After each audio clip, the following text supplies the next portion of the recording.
Jennifer Maqueso. Our topic is all about classroom management and school security. Being a good art teacher means much more than being a good artist. A characteristic common to a good art teacher is proper classroom management. So, a classroom management of art classroom is it will manage if we safe, orderly, well-behaved, and challenges to the students on their personal level. Proper management results in a happy teacher, so much will be a good artist, and growing students who love artwork. Diba, we are the future teachers as well as the future management of a classroom. So there are characteristics and common to well manage an art rooms. Number one is safety in the art classroom. The art classroom is one of the more dangerous classrooms in a school building. Solving, cutting tools, and films are the soft drinks are made of, but can quickly turn students' dream into nightmare if used improperly. So, we need to students to feel safe in order to, di ba sa isang classroom, we need to ma-feel nyo lang ang estudyante na safe sila sa isang room. We all know that in the art classroom, we have ka ng mga materials na dili safe sa mga bata o need pa og mga guidance sa usa ka teacher. So in order to, we need to teach our students how to use the proper materials because the student safety is one of our priorities. Next is be conscientious and aware. Most accidents are avoided by simply slowing down. In the fast-paced course of the school day, things can get messy. Work deliberately and slowly enough to avoid creating dangerous situations.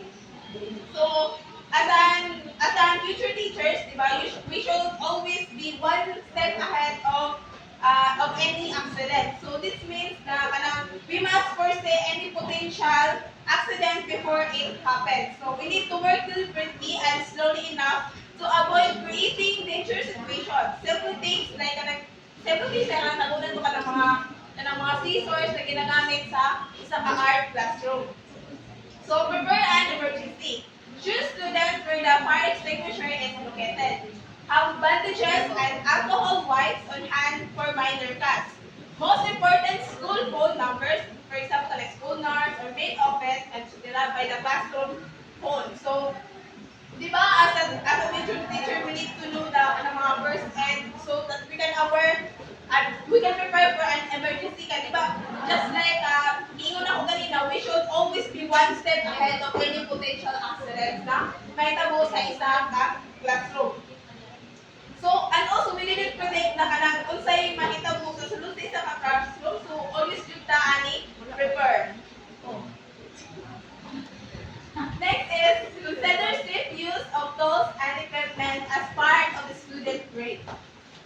So, most students are conscious of their grade. Use this motivation to ensure safety by including safety procedures as a part of their grade. See? Di ba?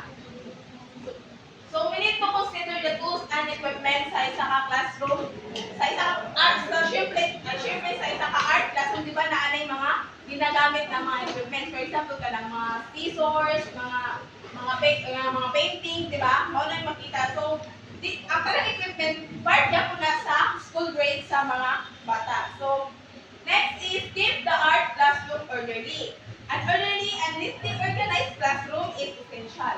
This organization not only applies to the materials and students are to use but also instructions that is delivered. So, di ba having an organized allows teacher, di ba dapat di ba ang classroom is we need to neatly and organized para maganahan dyan, di ba na yung mga messages ganahan dyan sila mo teach basta organized o neat ang di ba ang classroom. Next is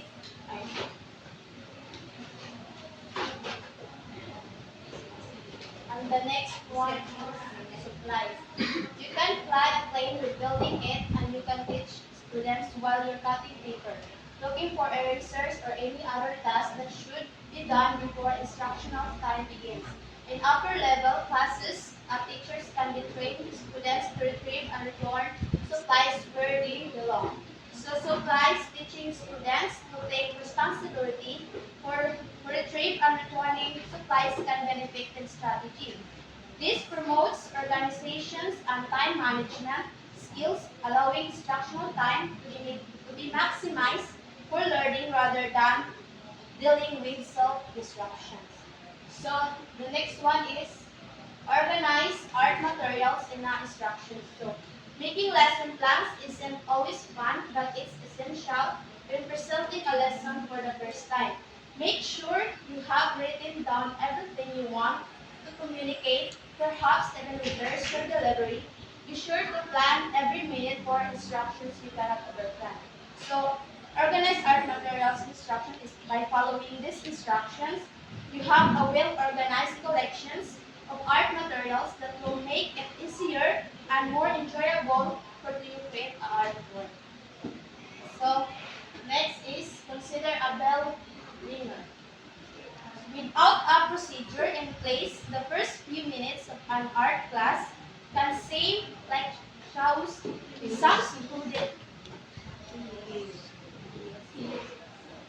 Some students are finding their project, some are getting supplies, a few are just staring into blank space, one or two are lost, having just returned from an absence. So this is the purpose of a bell ringer is to foster a positive and interactive environment to promote active learning and set the tone for the session ahead. So by carefully considering these points, you can choose engaging and purpose-filled bell ringers that enhance the overall learning or meeting. So the next is be specific with your instructions. So the curriculum is the same for each student, but how it is delivered is on the discretion of the teacher. If the curriculum is delivered through assignments that are too easy or too difficult, then students begin to lose interest. As a result, classroom management breaks down. Class must be specific according to a student level, not their grade or course level. So being specific with your instructions helps to minimize confusions, increase efficiency, and improve the likelihood of achieving the desired outcome. Taking the time to provide clear and detailed guidance upfront can save time, reduce errors, and promote effective communication. So next is the practice. A practice is a test giving prior instructions. A short practice will give the teachers a good idea of the scope of content knowledge and skills level in any particular class of students. So the practice are valuable tools for teachers to assess their students, baseline knowledge and skills before instructions begin. They provide insights into what students already know and where they might need additional support. This information helps teachers tailor the lessons to the specific needs of the class, ensuring a more effective and efficient learning experience. And the last one is discipline. Discipline should not be overlooked when discussing the management of an art class. A well-managed class is also a well-behaved class. We've all had those students, but even the most unruly student can be tamed when you are clear and consistent with your discipline. So, discipline is a crucial aspect of managing any classrooms, including art class, clear and consistent discipline, policies help create structures and respectful learning environment. So this can lead a more productive and enjoyable experience for both the teachers and the students.